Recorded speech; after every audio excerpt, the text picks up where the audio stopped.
اور تم سے ذوالقرنین کے بارے میں دریافت کرتے ہیں، کہہ دو کہ میں اس کا کسی قدر حال تمہیں پڑھ کر سناتا ہوں۔ ہم نے اس کو زمین میں بڑا اقتدار دیا تھا اور ہر طرح کا سامان اس کو عطا کیا تھا، تو اس نے ایک سفر کا سامان کیا، یہاں تک کہ جب سورج کے غروب ہونے کی جگہ پہنچا تو اسے ایسا پایا کہ ایک کیچڑ والے چشمے میں ڈوب رہا ہے، اور اس چشمے کے پاس ایک قوم دیکھی۔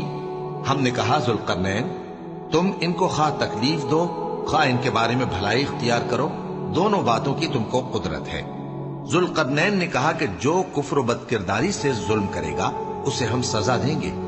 پھر وہ اپنے پروردگار کی طرف لوٹایا جائے گا تو وہ بھی اسے بڑا عذاب دے گا،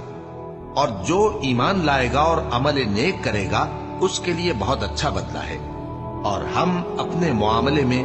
اس سے نرم بات کہیں گے۔ پھر اس نے ایک اور سامان سفر کیا، یہاں تک کہ سورج کے طلوع ہونے کے مقام پر پہنچا تو دیکھا کہ وہ ایسے لوگوں پر طلوع ہوتا ہے جن کے لیے ہم نے دھوپ سے بچاؤ کی کوئی اوٹ نہیں بنائی تھی۔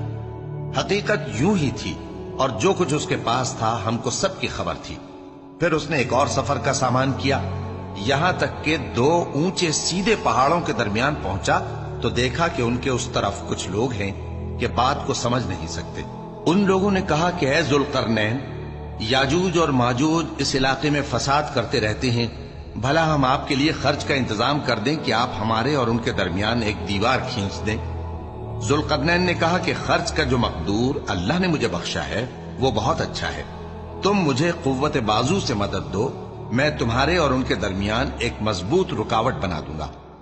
تم لوہے کے بڑے بڑے تختے میرے پاس لاؤ۔ چنانچہ کام جاری کر دیا گیا، یہاں تک کہ جب اس نے دونوں پہاڑوں کے درمیان کا حصہ برابر کر دیا اور کہا کہ اب اسے دھوکو، یہاں تک کہ جب اس کو دھونک دھونک کر آگ کر دیا تو کہا کہ اب میرے پاس تانبا لاؤ کہ اس پر پگھلا کر ڈال دو۔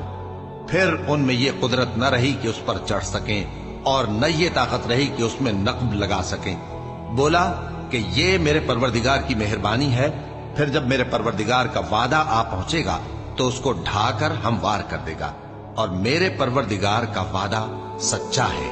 اس روز ہم ان کو چھوڑ دیں گے کہ روئے زمین پر پھیل کر ایک دوسرے میں گھس جائیں گے، اور سور پھونکا جائے گا تو ہم سب کو جمع کر لیں گے، اور اس روز ہم جہنم کو کافروں کے سامنے لائیں گے، جن کی آنکھیں میری یاد سے پردے میں تھیں اور وہ سننے کی طاقت نہیں رکھتے تھے۔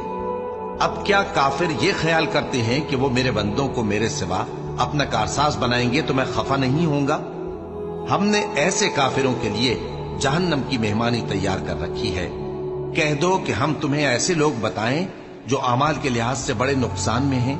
یہ وہ لوگ ہیں جن کی دوڑ دھوپ دنیا کی زندگی میں برباد ہو گئی، اور وہ یہ سمجھے ہوئے ہیں کہ وہ اچھے کام کر رہے ہیں۔ یہ وہ لوگ ہیں جنہوں نے اپنے پروردگار کی آیتوں کو نہ مانا اور اس کے سامنے جانے سے انکار کیا، تو ان کے اعمال ضائع ہو گئے، سو ہم قیامت کے دن ان کے لیے کچھ بھی وزن قائم نہیں کریں گے۔ یہ ان کی سزا ہے، یعنی جہنم، اس لیے کہ انہوں نے کفر کیا اور ہماری آیتوں اور ہمارے پیغمبروں کی ہنسی اڑائی۔ جو لوگ ایمان لائے اور عمل نیک کیے ان کے لیے بہشت کے باغ بطور مہمانی ہوں گے، ہمیشہ ان میں رہیں گے اور وہاں سے مکان بدلنا نہ چاہیں گے۔ کہہ دو کہ اگر سمندر میرے پروردگار کی باتوں کے لکھنے کے لیے روشنائی ہو تو قبل اس کے کہ میرے پروردگار کی باتیں تمام ہوں سمندر ختم ہو جائے، اگرچہ ہم ویسا ہی اور اس کی مدد کو لائیں۔ کہہ دو کہ میں تمہاری طرح کا ایک بشر ہوں، البتہ میری طرف وہی آتی ہے کہ تمہارا معبود وہی ایک معبود ہے، تو جو شخص اپنے پروردگار سے ملنے کی امید رکھے چاہیے کہ عمل نیک کرے اور اپنے پروردگار کی عبادت میں کسی کو شریک نہ بنائے۔